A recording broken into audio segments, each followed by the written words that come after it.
based on these. Okay, so we're going to talk about two things here. One is called electric field and the other one is called potential. So electric field and potential are very much connected with each other. Okay, and apart from that, presence of charge is very important. For example, if we basically have a charge, okay, let's say q is a charge, okay, and it may be a positive charge or a negative charge. For instance, let's say it's a positive charge. This will basically have a field around it, and that is something which we call as the electric field. Okay, many a times this charge will actually have an influence on another charge. Okay, so that means that will actually exert a force. So what will be the connection between field and potential will depend on what is the charge and how many charges are there. Okay, so in general, what is the strength of the field will be actually given by the potential generally. So in general, if we start, we have to basically start with electric field and potential. First we need to talk a bit about charges. Okay, so we'll start with the idea of charges. And in general, যদি we have a field, and if you're basically having a positive charge, that electric field will always go away from the charge. Okay, so basically if we have a charge which is not moving, so we actually bring it under the concept of electrostatics. Okay, so electrostatics হয় যেটা charges, and charges are at rest, and we are studying that. And if we are actually studying the charges which are actually moving, that means we are talking about more or less current. Okay, so here more or less we are going to talk about the charges which are not moving. Okay, so basically they are stable, and because of that charge, what is the field around? Okay, this is something which we are going to look into. Okay, so if we basically have a charge, let's say we are basically having a positive charge, and in its surrounding we basically can have an atom which can be a neutral atom, or we can actually have a positive charge, or we can have a negative charge as well. Each of these will actually have an influence on one another. For example, if you're basically having a positive charge, we all know that there will basically be a repulsive force. On the other hand, if it's a negative charge and then we have got a positive charge, we're basically going to have an attractive force. So the force between the charges will also depend on its polarity, so that's important. So in general, we basically say a charge can be positive or negative. Okay, and that is their polarity. So if I say that we have a nucleon and we are basically having an atom, and in the nucleon there are, let's say, 10 protons, okay, and 10 neutrons. We know protons are having charge and neutrons are having zero charge. That means we can say that the charge is 10 into E, where E is the charge of one proton. And in general, if you're basically considering an atom, this charge is 10 into 1.6 into 10 to the power minus 19 coulomb. So our unit of charge is in coulomb. So what happens is that if you actually want to measure charge of a particular system, this will always be a multiple of 1.6 into 10 to the power minus 19 coulomb. It cannot be somewhere in between. Okay, একটা charge value, it's always 1.6 10 to the power minus 19 coulomb, and so on. So basically this is the charge that we have on a proton, and for an electron it would be minus of 1.6 into 10 to the power minus 19 coulomb. Okay, so these are the basics which we already know. Apart from that, we also know that neutron, if it's there, it will be chargeless, so it's neutral. So in this topics, we are not going to talk about neutral particle, but we have to just think about one thing, that whenever we are basically talking about a charge, it will actually have some field around it, and that is what we study. So neutron does not have any charge, it's neutral, so we are not going to study that. Apart from that, these charges also have masses. Like for proton, electron and neutron, we know electron has a mass which is of the order of 10 to the power minus 31. So mass of the electron is very low, and intermediate is mass of proton, although the order is same, but the proton is slightly lighter compared to neutron. Okay, so neutron is more or less will be there with a more weight. Okay, it's very minimum, but still it's important because that also forms its property. Okay, so mass of electron, if we say, let's revise this, 9.1 into 10 to the power minus 31 kg. Okay, mass of proton, if we say, it would be 1.672 into 10 to the power minus 27 kg, and mass of neutron is 1.674, slightly more than proton, okay, into the order is same, 10 to the power minus 27 kg. But since we're talking about the field, we are only going to talk about the charge, okay. So that's very important. So in general, if I say that something is negatively charged, okay, that means there is more of positive charge. That means electron is there, okay, sorry, more negatively charged, so more electrons are there. Something is positively charged, that means there is absence of electrons, okay. So excess of electrons might be there. That's why we basically talk about ions and all, okay. So these are important, okay. Now we basically can charge anything in three methods, okay. So that is also there in your class, lower class syllabus. So we can charge a body. Methods of charging.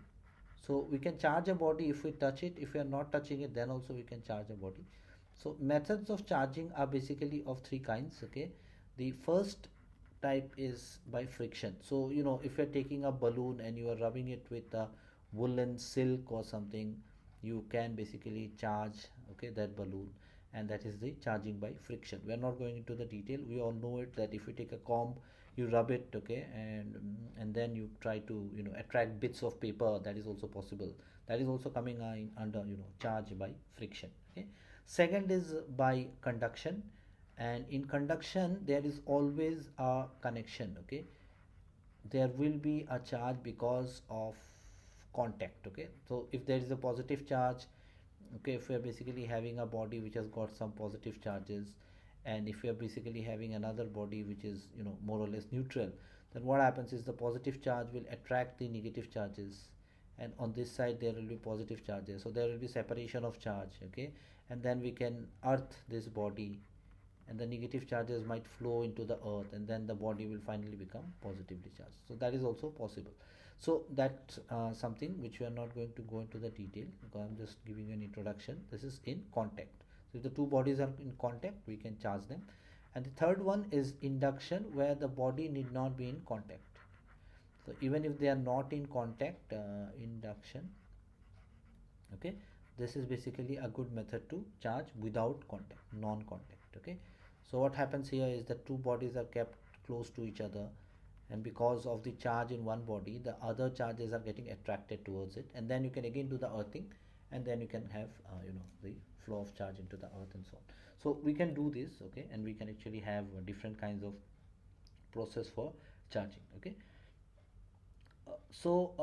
If we talk about how positive or how negative our body is, it will basically depend on how many electrons are there. If there are more electrons, it is more negatively charged, okay. If there are lack of electron, it is basically positively charged. On the other hand, if you're basically going to talk about the directions of the field, okay, that is also important. So applications are also there for such things, like for example earthing, okay. We talk about earthing. So if basically a body is gaining charge, we can earth it, okay. And then what happens, whatever is the excess charge will actually flow into the earth, as a result reducing the risk of electric shock or short circuit or whatever.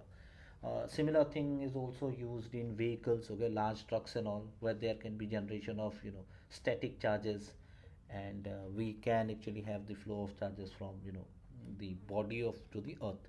So there is some chain which can be hanged by the back of the truck, and they can basically use it that way.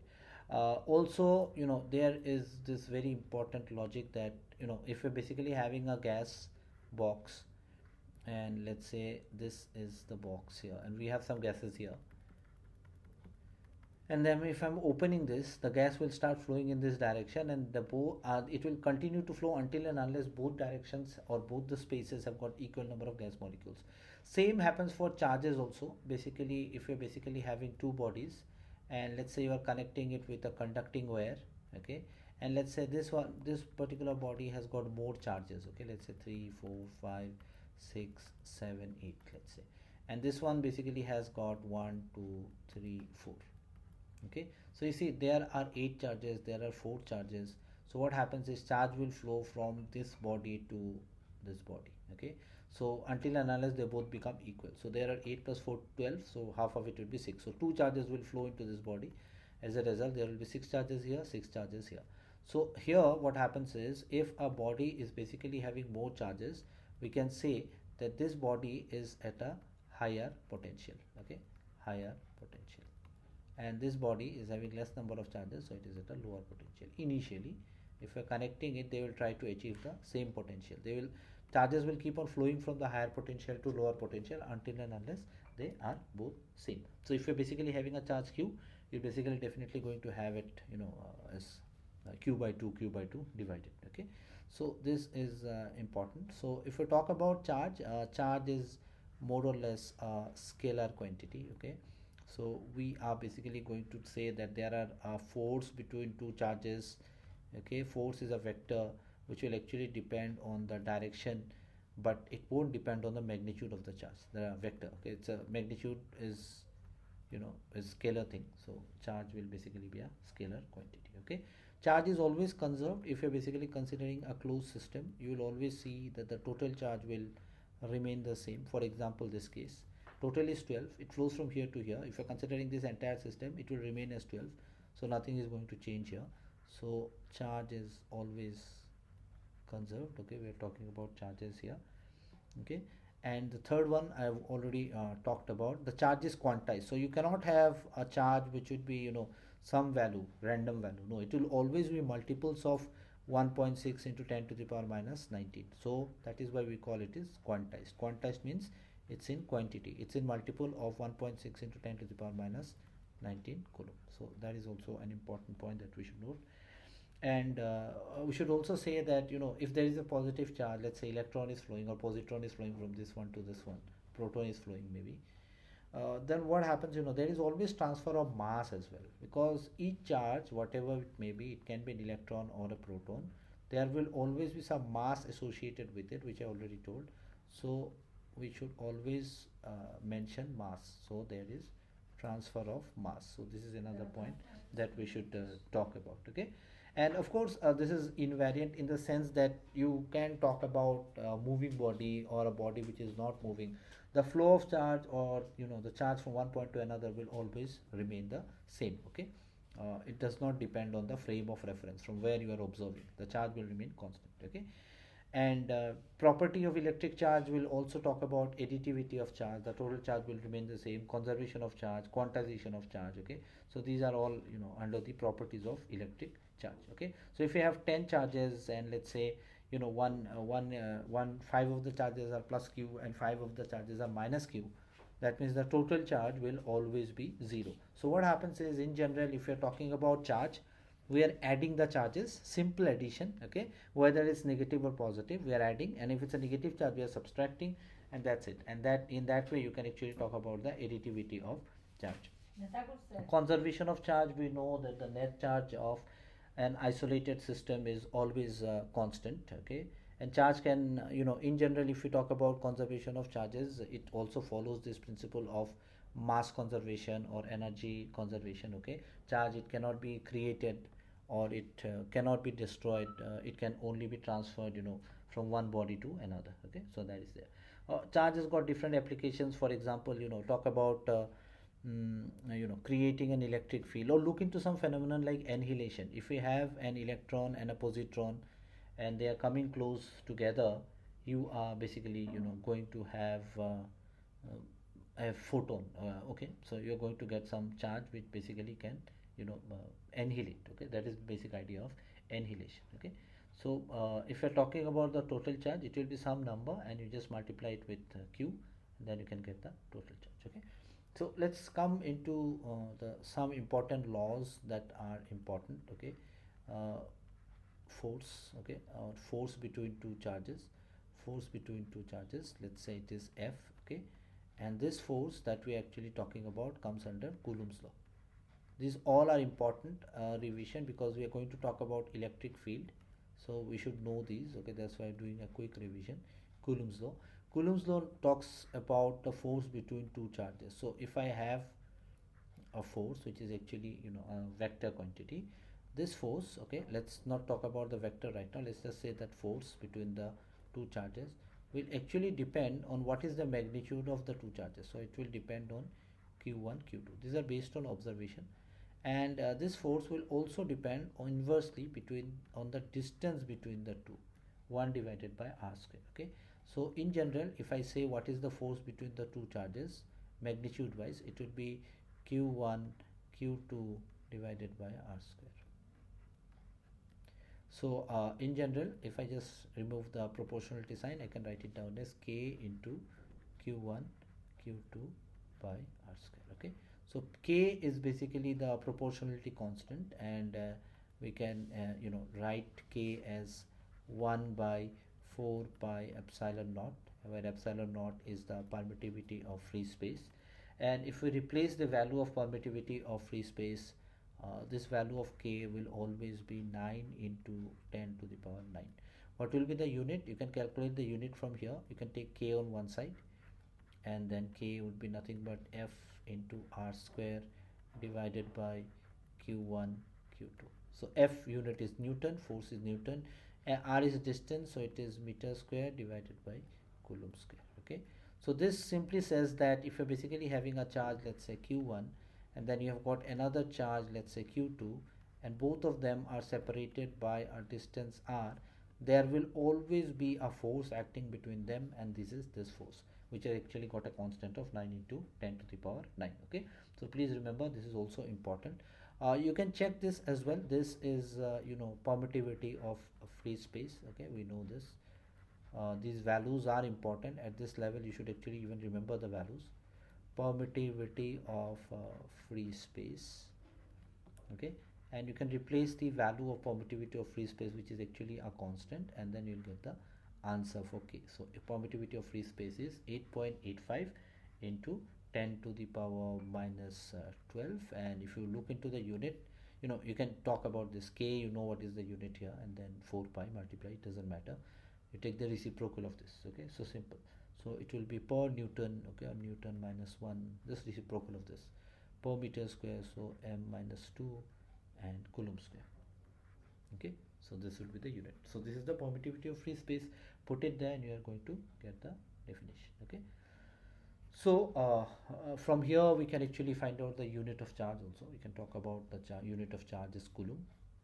Not writing the definition, but recall this.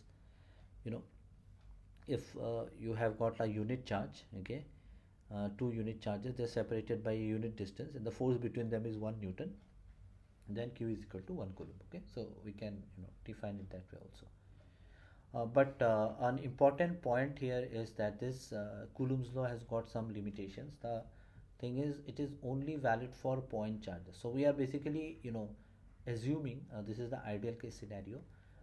We don't say that the charges have got any kind of dimension. We are always going to take it as point charges. Okay, just a point. Okay, and there's no question of dimension here. Okay, and they should be at rest. The charges should be at rest, as we said that we are going to talk about electrostatics here. Statics money rest. So at at rest. Okay, the charges are at rest. Okay, write it clearly, at rest. Okay, similarly, this Coulomb's law is valid at a distance if this r is greater than 10 to the power minus 15 meter. This is a very important point, because if you're talking about the nucleus, and if there are in the nucleus, we know there are only protons, so there might be so many protons inside, so there might be 2 protons maybe, so these are positive charges. So according to this theory of electrostatics, there should be a force between them. But inside the nucleus, or if you talk about the dimension of the nucleus is a dimension of 10 to the power minus 15 meter, and inside the nucleus it is nuclear force. The Coulomb force is very weak. If the charges are coming very close to each other, okay, what happens is that the Coulomb force is overtaken by the nuclear force, and that's why the nucleus is stable. Otherwise, you can say there are so many protons inside the nucleus, it should more or less collapse, but that actually does not happen.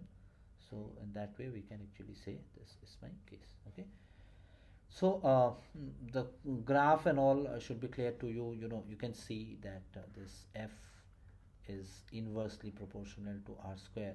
So that means if the distance increases, the force between the charges will drop, and this drop of charge force would be equal to 1 divided by r square. Okay, so this is important. So these kind of the questions might be there. Okay, simple straightforward questions at this level, because we are going to talk about only the basic things here. Okay, so that's important. Okay. So as I said that, it's not that coulombs or the force is a scalar quantity. The force is obviously a vector quantity, and we can always write it down in terms of the vector. So let's say I want to find out what is the force of the first charge on the second charge. So we can write it down as F12, and then K, and then I can write it down as Q1 Q2 divided by r square, and then of course the direction of the force. Okay, so it may be r21 cap. So I can take it like this as well. Okay, this r is nothing but the vectorial distance, the scalar distance, and this is the direction. Why direction is important? Because if I say this q1, and let's say this is a positive charge, and let's say this is q2, and let's say this is a negative charge, and if I'm connecting these two charges, we know it's an attractive charge. So the question is force on 1 due to 2. Okay, so force on 1 due to 2, we can also look into the direction. Okay, so due to 2, so the 2 is exerting the force along this direction, so this is the direction here. Okay, so force on 1 due to 2 would be in this direction, because this is attractive. That's it, right? Sorry, this is 1 due to 2. So in that way we can also say that this is actually the vector form of the Coulomb's law. Okay? Anyway, we're just revising. As we're going to talk about electric field, we cannot talk about electric field unless we're talking about the vector force or the Coulomb force. So the thing is, now this force and electric field are more or less very much connected, and that's all about the revision of Coulomb's law. Okay, now we can talk about electric field. Electric field is important. Okay, um, since syllabus is mainly on electromagnetism, so now we can actually go to electric field since we have revised it. So electric field means we should have a charge q, and then only we can actually talk about the electric field. So electric field due to a charge q. Okay, so we have a charge which is not moving, so that is why it is called electrostatics, and this will actually exert a force of positive, attractive or a repulsive force on another, charge. And in general, if I want to find out the direction of the electric field, we can do a very simple test. Okay, so first thing, I will give you a trick, or you should remember how we actually find out the direction of the electric field. Okay, direction. So as I said at the beginning, electric field and potential. Field is a vector, but potential is a scalar. We are going to look into that. Vector when electric field must have a direction. So electric field, it is a vector. So if I basically have a positive charge, and the question is that what is its direction? Okay, this is a positive charge. So what we do in order to find out the direction of the positive charge, we simply put a small test charge. Okay, and this small test charge is always positive. Q naught, always. Okay, this is the convention basically how we actually find out the direction. So this is my test charge. The test charge does not have any magnitude. The test charge can only be used to find out the direction here. Okay, in this case, so you see the direction in which the test charge moves will actually give me the direction of the electric field. So this is positive, this is positive, so the direction is in this direction. So the electric field will always be in this direction. Let's take another example. Let's say minus q. What is the direction of the electric field? Okay, ये क्या होगा? We can actually take another, again we have to take a test charge plus of q naught. Okay, and this is also the test charge, but this time you see the test charge is moving in this direction. So that means when we're talking about the direction of the electric field, it will be towards the positive charge. In general, what happens is, if we're basically having two plates, this is plus, okay, this is minus. Now someone might ask you what is the direction of the electric field. You see, if it's a positive charge, the field will always be away, and it will always be towards the negative charge. So that means this is positive, this is going to be away from the positive charge, This is the negative charge, this is going to be towards the negative charge. Okay, this is going to be towards the negative charge. So this is also important because many a times question will be asked what is the direction of the electric field, and the direction of the electric field would be something like this. Okay, so this is my direction of the electric field. Another way to remember this is conventionally the positive charges are always considered to be, you know, higher potential. Okay, this is always at the higher potential, and the negative charges are always at the lower potential. Okay, higher potential to lower potential, so this is important. Okay, so many a times if they ask you what is the direction, you have to write it like this. Okay, so in general, how strong or weak an electric field is will actually depend on something which is called, you know, the lines of force. So if you're basically having a positive charge, okay, let's say this is a positive charge, and you want to draw the lines of force, you are going to draw it away from it. Okay, tangentially away from it. Okay, tangentially away from it. So this is, let's say, a charge, and it is going away from this. So this is the basic direction of the electric field lines which are going. Okay, these basically whatever I'm drawing are called field lines. This is an imaginary line which will actually give you what strong the electric field is. So what happens is, if you're basically having you know, a magnet, and it will show you some deflection because of this charge. Okay, when it is moving. Okay, but when it is stable, it's not moving. You can actually realize the, you know, direction if we are putting another test charge just like this positive charge. So you are placing a positive charge somewhere, you are going to get a direction of the field. Okay, so what happens is, you know, if we are basically taking an area like this much area here, you see there are two lines of force passing through this area. But if you take the same area here, you will see that there is only one line of force. So that means this area, or closer to the charge, there are more lines of force. So if we say closer to the charge, this lines of force is more. Okay, is more compared to this. So that means the field is stronger. The field is stronger, and this is logical also, because, you know, if you are closer to the charge, the field has to be strong. Okay, the field is stronger. So how do you measure it? You basically say how many lines of forces are there. If there are more lines of force across a certain area, we can say that the field is stronger. Okay, as you go away from it, you're basically going to get it more, less and less. Okay, so basically you can have these lines of force in, you know, different ways. Okay, different ways. So maybe we can just discuss this small point. Okay, again, this is important. Lines of force. Okay, let me write down this. This is a very important part of electric field, because they ask you these questions. How do you do the potential diagram, electric potential, field and all? So lines of force. So in lines of force, if you are basically having, let's say, the first one. Okay, let me do one by one. Important. Isolated positive charge. Okay, we are revising everything possible. We are also learning some new things. Yeah, isolated positive charge. So if it's an isolated positive charge, we have already drawn the lines of force for this. So you can say this is my positive charge. We're basically going to have something like this.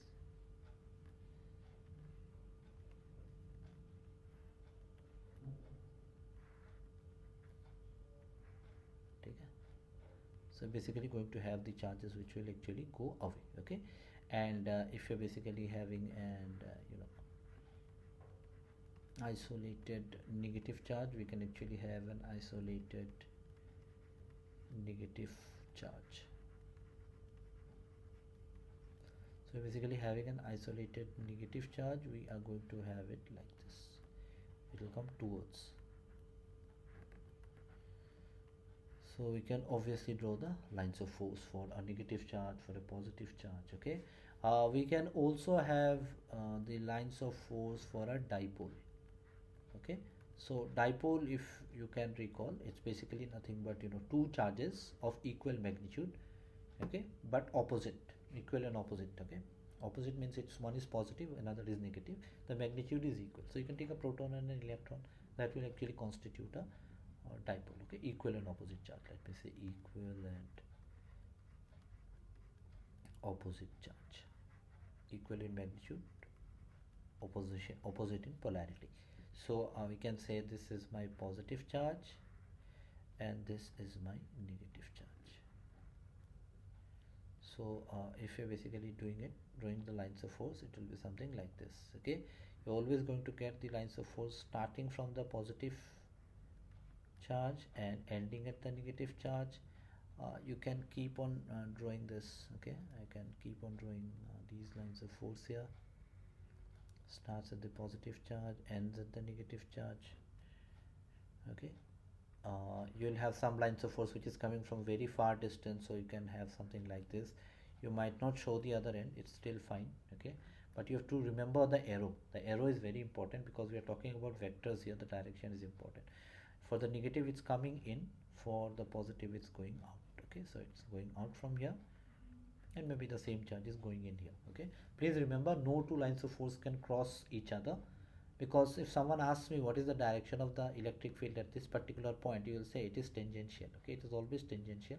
This is not the tangential one, this is tangential. Okay, let's say, okay, at somewhere here it will also be tangential, so it is always be tangential at a particular point. So if two lines of force are crossing each other, that means at this point it's going to be like this as well and like this as well.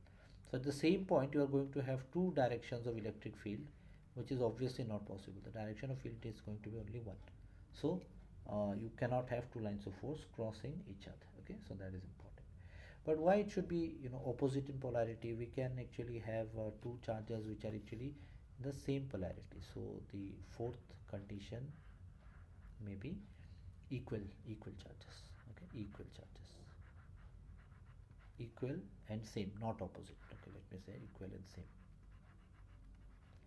So equal and same, maybe I will have one positive charge here and I will have one more positive charge here. Okay, and these are positive charges, so they are going to repel, so there won't be any lines of force which will be coming from one and going to the other, but there is going to be a repulsion kind of thing. It's going to repel like this. Okay, it's going to repel like this.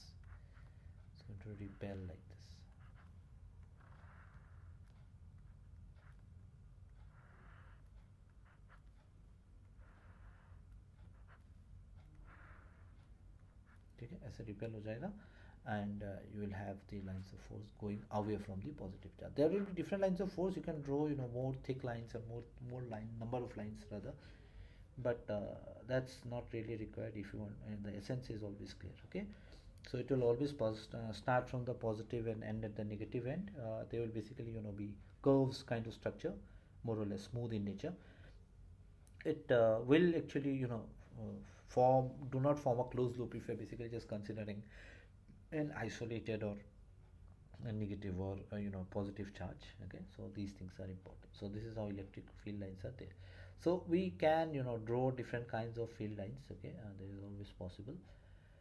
And if someone tells me, okay, is the electric field uniform? Okay, is the electric field uniform? So you basically have some lines of force which are all parallel to each other. Okay, parallel to each other like this.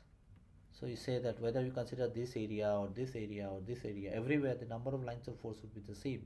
So this is a uniform electric field. But on the other hand, if you are basically going to talk about something like this, the directions, it's making some angle here. Okay, it's making some angles here. Then what happens is that in this region the field is stronger. As you go further and further, the field becomes weaker.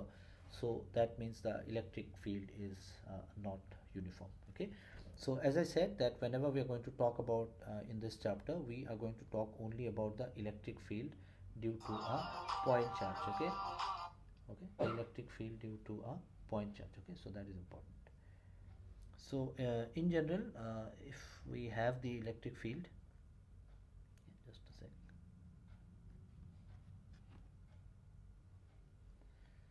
Okay. So let's talk a bit about electric field due to point charge. So so you can actually consider charge. Okay, so let me take the topic first. Okay,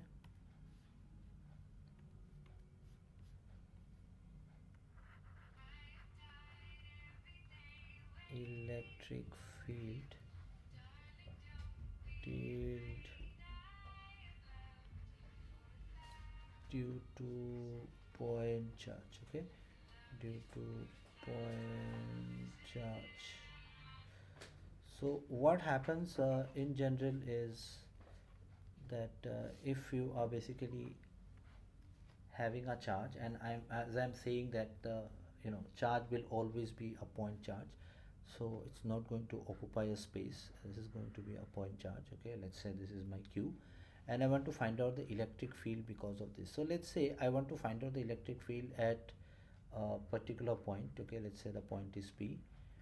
Okay, what we can do is we can actually place a test charge there, which is q naught, and this test charge, if it's, we know it's positive, the test charge is always positive, will get repelled. So that means this will actually give me the direction of the electric field. The electric field will be actually going in this direction. And let's say I want to find out the electric field at this point p, which is at a distance r from the positive charge. This is at a distance r from the positive charge. Okay, so if we go by the definition, okay, uh, then this electric field is actually nothing but force that is being applied on the unit test charge. So it is force per unit test charge. Okay, so in general we have seen from Coulomb's law what is my force. So from Coulomb's law my force is k, and into the two charges. So one is my original charge and second is the test charge. Okay, test charge divided by r square divided by q naught. So I can cancel this out, and then this would be nothing but k q divided by r square. Okay, so this will be the electric field. So in general what we usually do is that if someone asks me what is the relation for electric field, you can simply say it is force per unit charge, and this is given as kq divided by r square. So this simply tells me what is the electric field because of this charge q. What is the electric field because of this charge q? This is something which we are actually getting. Okay, so this electric field is independent of the test charge. The test charge is used only to find out the direction of the electric field. Okay, and if you talk about the definition, it is force per unit test charge, and it is kq divided by r square. So throughout the topic of electric field, we are going to use this relation. You can take the k as constant. Q we know is the charge for which we are going to find out the electric field at any point p, which is kept at a distance r. Okay, so it is kq divided by distance square. So we can actually find out the electric field due to different kinds of setups. Okay, for example, we can actually find out the electric field due to a dipole as well. So this is also an important topic, electric dipole. Electric dipole. So dipole basically can be considered to be a set of two equal and opposite charges. Okay, there are certain parameters which are there because of which we can actually call a dipole, the name. Okay, equal and opposite charges. It's got some special property, just like magnetic field dipole we consider. We have a north pole and a south pole. Okay, so in a similar way. Okay, so the size is very close to each other. Okay, the distance will be there, but they will be very very close to each other. Okay, and based on this we can also talk about the dipole moment. Okay, there is an important term which we are going to talk about, dipole moment, which actually gives me an idea of how strong the dipole is.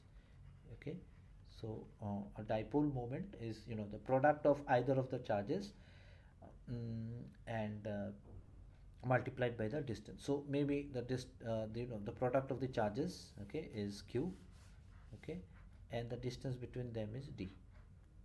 Okay, So if the distance between these two charges is q into d, if we take q into d, it is basically talked as the dipole moment.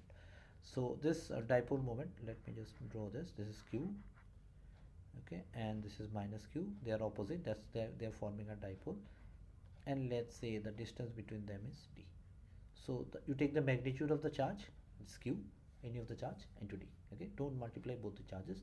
Dipole moment is a vector quantity because it is giving you a measure of the strength, and also it is giving you the direction. Okay, vector quantity. It's a vector quantity. Okay. So if you basically someone asks you what is the net charge on a dipole, it is 0, because one is positive, one is negative, both are equal in magnitude. So we can say that the net charge is 0, but we cannot say that the electric field is 0, because it will have an electric field of its own, this will have an electric field of its own, they won't cancel out each other. Okay, so net charge is 0, but